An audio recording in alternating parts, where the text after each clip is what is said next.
Born August 13, 1926, the illegitimate son of a sugarcane planter, Fidel Castro earned respect early on, excelling academically and athletically.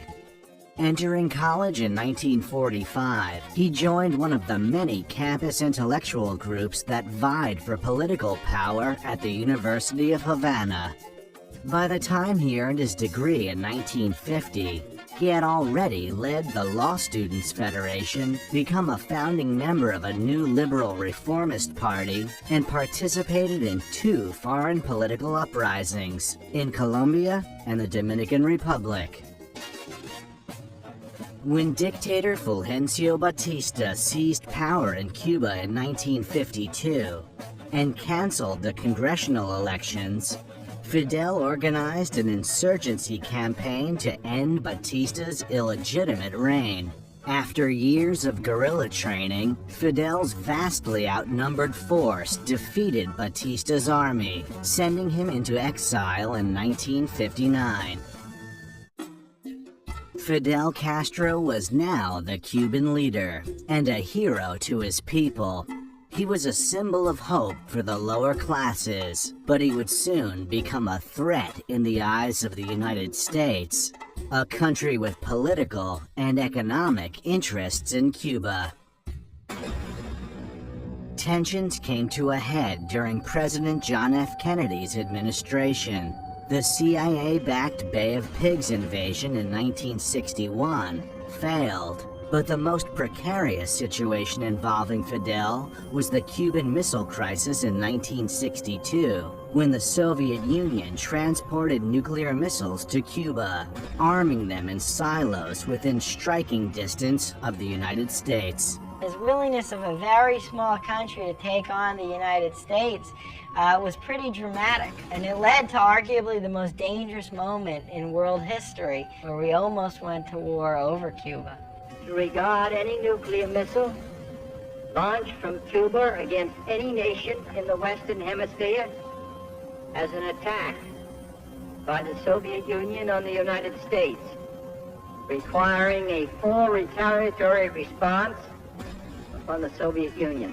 Relations between the U.S. and Cuba deteriorated, resulting in an embargo and an end of diplomatic relations by 1963. By this time, Fidel had declared Cuba an official socialist state, seizing foreign assets and redistributing farmland.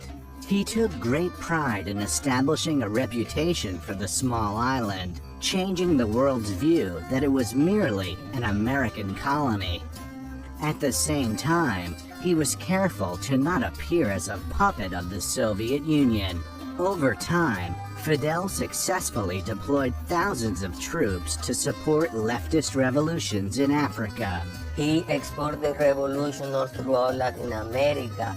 The Cuban army was sent to Angola, to Mozambique, to Ethiopia, to Yemen. I mean, Cuba, a tiny island which is smaller than Pennsylvania and only has 10 million inhabitants, actually was playing the role of a superpower.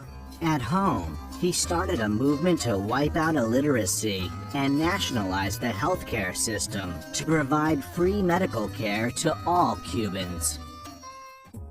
Despite any progress he claimed, Fidel remained a dictator, wielding absolute power over all Cubans. This power would be put into question with the collapse of the Soviet Union in 1991. No longer the recipient of Soviet aid, his country felt the wrath of economic collapse and food shortages.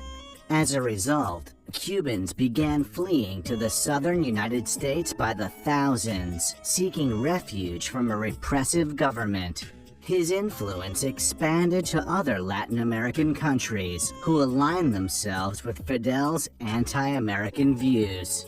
And then this other thing that gave him a lot of staying power is the David and Goliath story, right? How such a tiny island, led by this charismatic figure, was able to withstand the most powerful nation in the history of the planet.